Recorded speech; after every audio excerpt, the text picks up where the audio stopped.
Bienvenue à l'émission historique de Saint-Félicien, récit d'ici, qui traitera cette semaine de l'école d'autrefois, telle que nos ancêtres l'ont vécue dans la première moitié du siècle dernier. Pas besoin d'insister sur le fait que ça se passait tout à fait différemment et en dehors de la modernité.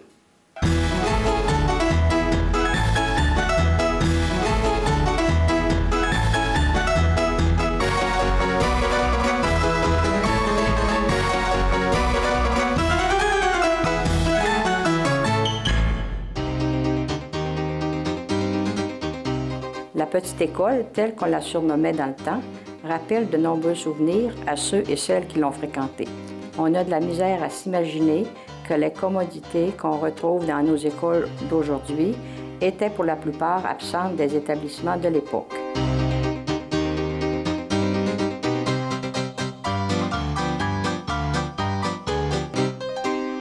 Vos souvenirs de l'école, quand vous avez commencé l'école, puis comment ça s'est passé? Où tu allais à l'école?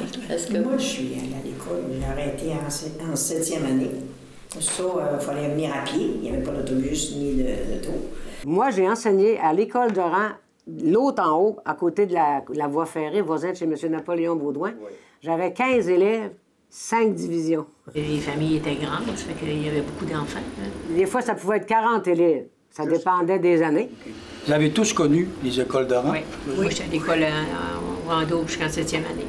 L'hiver, on allait à l'école à pied. C'était un mille de l'école. On arrivait des fois, le poêle, il allumait, c'était un petit poêle à bois, là. Puis il était même pas... Il y avait pas de chaleur, il n'était même pas pris, là. Quand j'ai enseigné à l'école dans le rang Saint-Eusèbe, c'est Paul Baudouin qui venait chauffer le matin. Il y avait un petit poêle noir, là. On gelait avec l'avant-midi. C'est ça. Les enfants, là, ils gardaient le manteau, puis la maîtresse aussi. La graine d'en bas, là, c'était tout glacé. C'était tout blanc. L'eau glaçait, des fois, il y avait un bassin, là. Oh, quand vous arriviez à l'école le matin... Ah oui, l'eau était glacée. On a déjà... Ça chauffait pas la nuit, Ah, pas du tout. Quand on était à la petite école, il n'y avait pas d'eau, il n'y avait pas de chauffage dans la petite école. L'électricité, il n'y avait pas d'électricité, mais... Chauffage. Ouais. Puis les toilettes, il fallait aller dans l'autre côté du hangar de la bois, là. Il y avait deux bécosses, c'était de la chiotte, là. Et on gelait fils. Puis quand il y avait des grosses tempêtes, des fois, on avait droit au cheval qui passait, là, le 5 ou 6e voisin, là, qui descendait son enfant ou ses enfants. Puis des fois, on avait la permission d'embarquer avec eux autres. Les bulletins et autres principes d'évaluation étaient pratiquement inexistants. On faisait plutôt appel à un inspecteur qui testait lui-même les étudiants et pas seulement qu'eux. Quand on enseignait dans les écoles d'Oran, il n'y avait pas de directeur d'école. Il y avait une grosse réunion au début de l'année, il nous disait les gros plans de ce qu'on fallait. C'est l'inspecteur qui venait nous voir 2 fois par année pour vérifier si on avait bien enseigné les choses. Il posait des questions aux enfants. Mon pire cauchemar, là, quand j'allais à l'école, quand j'étais jeune, c'était quand l'inspecteur allait venir. Parce que là, le professeur disait, bien là, vous faites attention, bien répondre aux questions qui vont vous être demandées.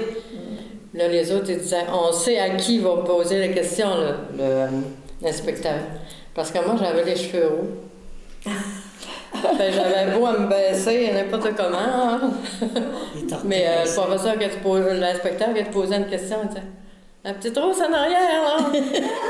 C'était toujours moi qui répondais à la question de l'inspecteur qui passait. Puis il nous donnait une prime de 5 $, toi. Il décidait lequel des maîtresses, parce qu'en principe, c'était juste des femmes, hein, des maîtresses d'école.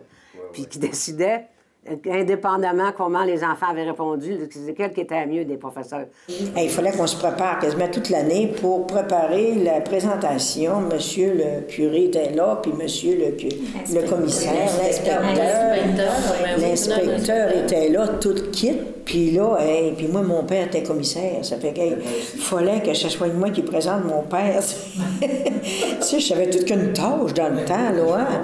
Mais j'étais fière de l'avoir faite. Puis dans ce temps-là, ben les prix, là, c'était, je sais pas, moi, il y avait des petits catéchismes qui donnaient, ou ben non, des petits livres. La première visite de l'inspecteur, je m'étais acheté cet hiver-là un beau chandail de ski avec une capine, tu sais. Puis je l'avais mis parce qu'il faisait froid dans la classe. Quand l'inspecteur est arrivé, on était tout autour du poêle. On faisait la prière autour du poêle. Ça te donne une idée comment c'est évolué. Oui. Puis là, il n'y avait pas de chaise pour moi. J'avais emprunté les souliers à maman pour être plus grande. Tu sais, l'inspecteur était là. J'ai passé quasiment l'avant-midi debout, mais j'avais toujours mon fameux chandail, puis le petit poêle, il avait chauffé, lui. Je peux te dire que j'avais eu chaud. J'avais hâte que l'inspecteur parte. J'étais en 4e année, puis le professeur était très sévère sur le français. Puis si on faisait, mettons, 2 ou 3 fautes dans notre dictée de l'avant-midi, il fallait rester chez nous le midi. Puis sur l'heure du dîner, on n'avait pas le temps de manger, copier 100 fois la mauvaise de phrase qu'il y avait de faute. Je ne pas ça n'a pas de sens. Il dit, ils vont te chialer si c'est mal écrit. Il dit, prends tout le temps que tu voudras pour le faire comme il faut. Puis tu iras montrer ça à l'inspecteur. Mais papa, il ne pensait pas que j'étais game. Moi, j'avais frappé à la porte d'inspecteur Boilly, c'était en ville. Puis là, j'y monte. Il dit, à cause tu me montres ça. Ben, j'ai dit, j'étais obligé de faire ça. Il me dit, j'ai fait 3 fautes. Il dit, ça n'arrivera plus jamais. On n'a plus jamais de copie sur l'heure du dîner. Plusieurs ont aussi connu la tenue vestimentaire obligatoire. Est-ce que ça faisait l'affaire de tous? Pour aller à l'école, est-ce qu'il y avait un costume? Oui, dans ce temps-là, oui, toujours. Je pense, oui. Oui, avec une chemise blanche. Non. Les garçons. Une vraie robe de couvent, mais Tout, on avait une robe avec pas un des petit pantalons. collant. Pas les pantalons, c'était bien. Non, on portait pas de pantalons. Nous autres, quand on était enfants de Marie, on venait avec ça. On avait un béret bleu pâle, ben, le même bleu qu'il y a là. Puis la queue des airs. Puis moi, un maudit béret, ça me fait pas. Les bérets. Je l'ai dit porter longtemps, je l'ai hissé, ça se peut pas. Je me suis jamais acheté une coiffure qui ressemblait à un béret. J'étais allée à l'école normale à Dolbeau. Puis on a sorti durant l'année, je pense, 2 ou 3 fois durant l'année. Même ceux qui demeuraient à Dolbeau n'avaient pas le droit de demeurer chez eux. Ils étaient pensionnaires, puis ils n'allaient pas plus souvent quasiment que nous autres dans les familles. C'est pas au Juvénat? Non, à Dolbeau, l'école normale est pas loin de l'hôpital à Dolbeau. Puis la grande sortie qu'on avait le dimanche, c'était avec tout en rangée sur le boulevard Walbert. Avec nos bérets sur la tête. Nos maudits bérets. Il faisait chaud avec la robe, la jupe de laine, puis après ça, la chaud avec une blouse à manches longues, s'il vous plaît. Le dimanche, il était blanche, la semaine, il était bleu.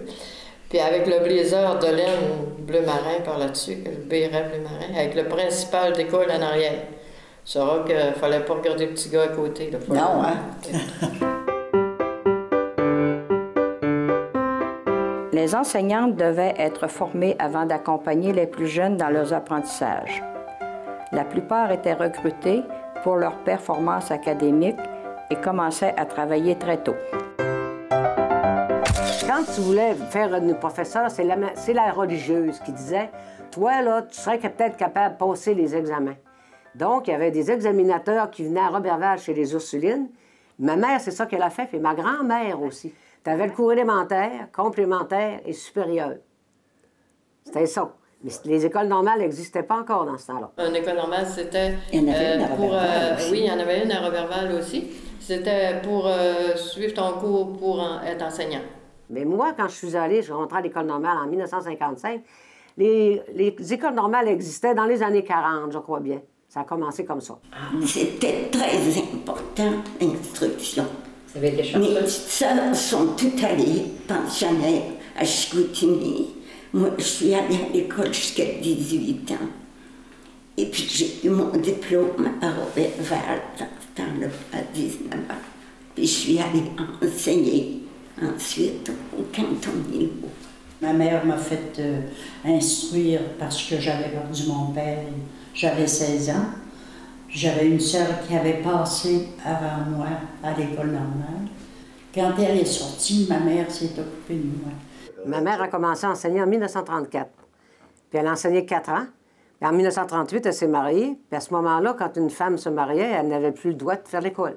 Quand je me suis mariée en 65, ça ne s'est jamais posé comme question si j'allais arrêter de travailler ou non. Je ne savais jamais que c'est devenu. C'est jamais posé avec mon mari puis moi. C'était entendu que je travaillerais. Je m'étais fait instruire pour ça, puis je voulais continuer. J'ai commencé à enseigner, moi, de l'autre côté de la rivière. Puis j'ai enseigné là 3 ans. Après ça, je suis revenue en ville, ici. Puis j'ai enseigné jusqu'à 60 ans. J'ai commencé en 58, moi, à enseigner. Puis j'ai enseigné 1 année dans le rang Saint-Eusèbe, ces petits-enfants-là. Après ça, je me suis emmenée au primaire, à l'école Marie-Immaculée. Je suis partie de la maison à 23 ans. C'est dire que pendant ce temps-là, je suis allée enseigner. À 18 ans, je partais pour enseigner. Puis en 64, ils m'ont demandé, il manquait un professeur au secondaire. Puis là, je suis partie enseigner au secondaire. J'ai tout fini ma carrière jusqu'en 91 avec des enfants du secondaire. Puis les salaires que vous aviez, ça 150 $ par année, 15 $ par mois. C'est seulement en 1968 que j'ai été payé le même salaire que les hommes. C'est Daniel Johnson, père, qui était premier ministre. Je me souviens plus de Bill, c'était le 22 ou 25, qui a passé une loi, puis là, on était payé exactement, travail égal, salaire égal, même salaire que les hommes. Au début des années 60, tout est en effervescence au Québec. À Saint-Félicien, les écoles de rang sont remplacées par des écoles de secteur, les ordres d'enseignement primaire et secondaire sont séparés dans leur structure. On voit alors apparaître les polyvalentes régionales sous la juridiction de la commission scolaire Louis-Aymon qui décrète la construction de celle de Saint-Félicien. On y accueillera les premiers étudiants en septembre 1973. Et contrairement à ce qu'on pourrait penser, l'enseignement collégial était déjà disponible depuis 1971.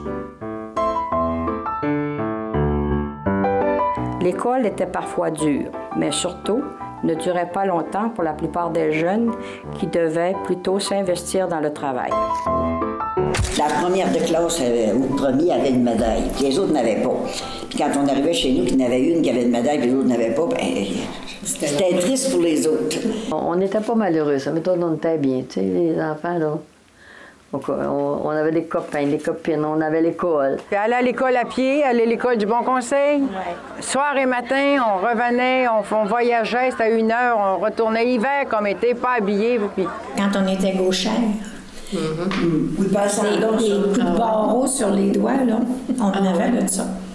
Moi, j'étais gauchère, alors j'ai eu l'expérience de ça. Tu l'as payé? Oui. Mais aujourd'hui, est-ce que tu écris de la main droite? J'ai écrit de la main droite, mais le reste, je le fais de la main gauche. Tu étais assis, puis le professeur était en avant, puis tu grouillais pas.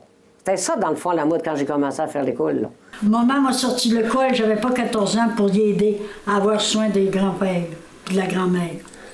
Moi, j'ai arrêté l'école à 13 ans, dans le mois de juin, puis j'ai eu 14 ans dans le mois de juillet, puis j'ai pas retourné à l'école, j'ai resté avec mon père sur la ferme. C'était un peu pire dans ce temps-là. Un peu pire dans une chambre, puis ma mère dans l'autre. Elle était paralysée, puis lui faisait du cancer. Dès qu'on était capable, là, on a commencé à 10, 12 ans, 13 ans, là, on n'allait pas à l'école d'abord, comme aujourd'hui qui y vont. À cet âge-là, on était arrêtés. On parlait l'ouvrage. C'est le petit catéchisme qu'on suivait, là. Bien souvent, les enfants faisaient le petit catéchisme puis arrêtaient l'école après ça. La petite école a laissé de nombreux souvenirs dans la tête de nos aînés, même si elle a occupé une courte période de leur vie. Ce qui nous amène à conclure ce court survol de l'école d'autrefois, tel que nos aînés l'ont vécu dans leur jeunesse. Merci de voyager dans le temps et l'histoire avec nous à travers nos récits d'ici.